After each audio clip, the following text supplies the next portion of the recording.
The Kitchen Crop 4 Tray Seed Sprouter is a great tool in helping you get more bang for your nutritional buck. The unique design of the trays allows for quick sprouting of your favorite seeds and legumes. Here's how it works.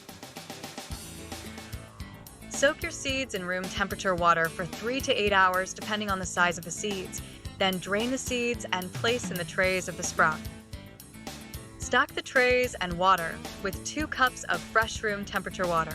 Then simply repeat the watering process 2 to 3 times per day. The trays were designed to keep just the right amount of moisture to aid in the sprouting process. So don't be surprised to see a small amount of water in each tray. Use 1 tray for small batches of sprouts, or stack up to 8 trays for large batches or multiple types of sprouts. Once your seeds start sprouting, it's time to start tasting.